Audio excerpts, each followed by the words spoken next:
Climate change is no longer an abstract threat for a distant future.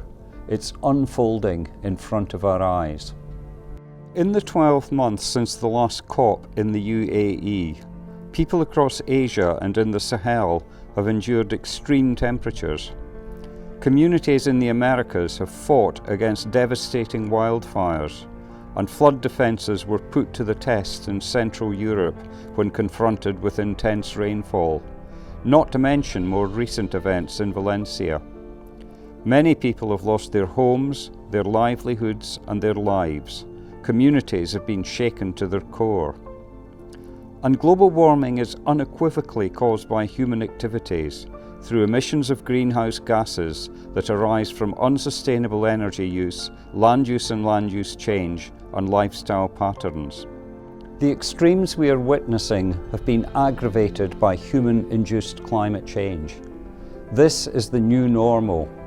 Imagine what's in store in the coming decades if we don't act swiftly and decisively.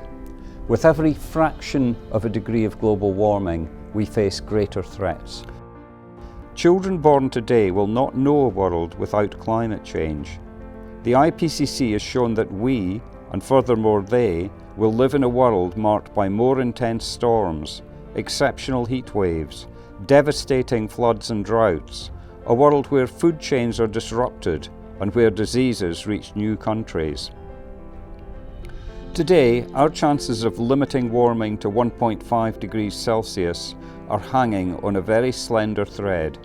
The recent UNEP GAP report concluded that global emissions would need to fall by 7.5% per year through to 2035 to return us to a 1.5 degree pathway.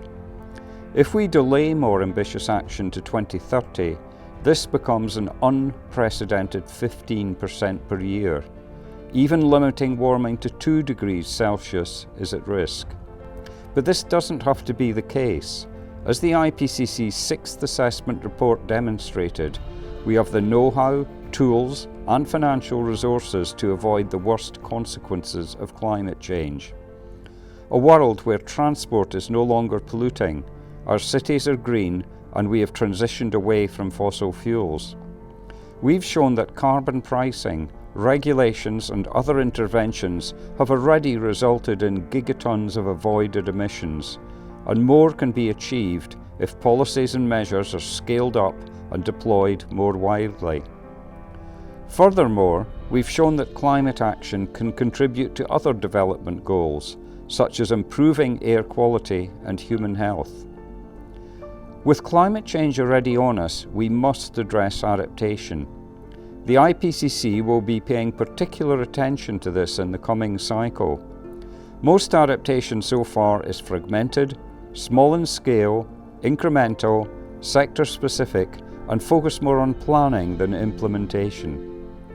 Hard limits to adaptation, as well as soft limits caused by lack of resources and institutional capacity, are being reached in some sectors and regions.